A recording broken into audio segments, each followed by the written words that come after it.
Како и природни, така и културниве негови споменици. Да, ама гледај тука што пишува. Значи, не е само Охридскиот регион заштитен. Буковите шуми по течението на длабока река во Маврово и Ростуше се заштитени од ЮНЕСКО како дел од меѓународното подрачје заедно со уште 10 европски земји. Така е, и уште 10 чекат. Што чекат? Чекат да бидат заштитени од ЮНЕСКО. Стварно? Да. Сега ќе ти кажам. На прво место ти се слатинскиве извори, па после ти е Кокино. Па после Кокино имаш Маркови кули, па имаш црквава во Курбино. Ако сме веќе кај Европа и кај ЮНЕСКО, сакам да ти кажам дека покрај материјални и нематеријални има заштитено ЮНЕСКО добра кај нас. Такви имаме напретек. Не само што имаме. Ево ќе ти кажам, заштити многу наши духовни вредности. Обичајот четра се во Штип, орото копачка, машкот во гласно пеење гласоечко, обичајот хидрелести е таму и обичајот со Мартинкиве исто така е заштитен. И тоа со Мартинкиве си го поштувам, шујам бате стрезе едни до овде.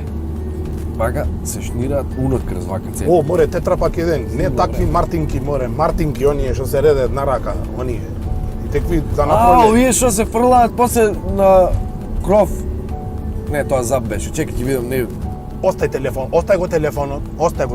Ево е Ана овдека со Васе, тие ќе ни каже, тие се покомпетентни. Ево, одма застану.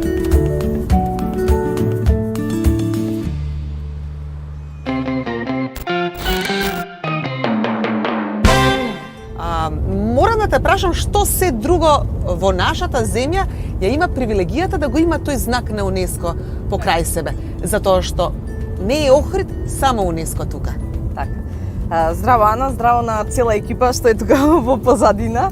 Во случајот со Охрид, мислам дека ситуацијата е малце комплицирана и дека голем број од луѓето всушност не знаат дека самиот ЮНЕСКО како организација има 3 оски. Едната оска е за природно наследство, едната е за културно наследство и посебна оска за нематеријално наследство. Во случајот со природното и со културното наследство, некој пат тие оски се мешаат и настанува така нареченото мешано наследство, во кое што всушност е впишан и целиот наш Охридски регион, значи 3 општини: Охрид, Струга и Дебарца.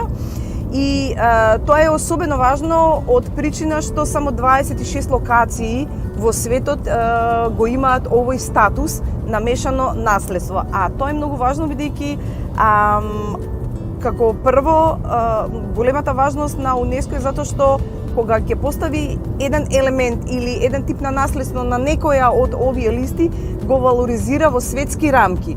И со самото тоа му го подигнува статусот, а и свесноста и кај државата, и кај локалното население, но и во светот за вредноста на тоа наследство. Многу важен елемент е граѓанскиот сектор, бидејќи живото наследство или нематеријалното наследство доаѓа од самите луѓе кои што го практикуваат и веројатно за многумина ќе биде изненадување дека без учеството на граѓанскиот сектор не е возможна апликација во ЮНЕСКО. Значи, државните органи, Министерството за култура, Управата за заштита на културното наследство и сите други институции можат да направат се за некој елемент да биде вклучен на листата на нематеријално светско културно наследство на ЮНЕСКО, но без учеството на граѓанскиот сектор, кој што е самиот носител на тоа наследство, го практикува, го пренесува, едуцира, интерпретира и слично, апликација во ЮНЕСКО не е возможна. Ја гледам Мартинката на твоите гради. Ајде, откри ми ја енигмата околу нив. Што се кријат Мартинките за да успеат до таков статус заштитени од ЮНЕСКО како нематеријално наследство?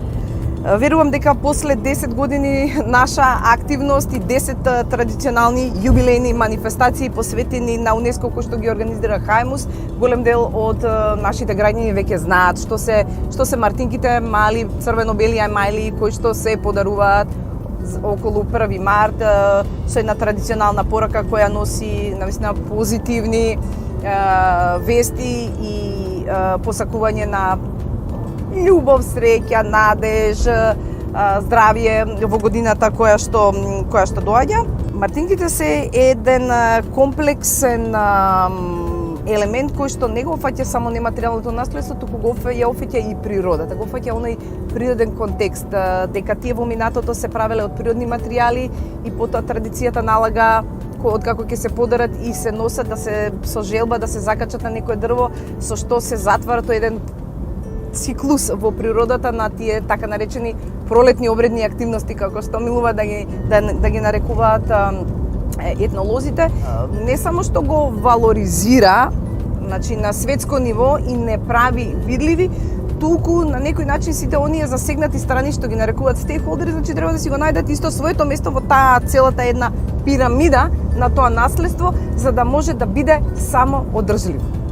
Многу ми е мило затоа што во суштина и преку мартинките и преку сите овие претходно споменати заштитени нематеријални наследства, вклучувајќи го онај најуникатното културно и природно наследство Охридскиот регион, веќе сме на таа глобална мапа која што не поттикнува да одиме напред. Иако во моментов за Охрид и Охридскиот регион не е вклучен црвениот аларм од УНЕСКО.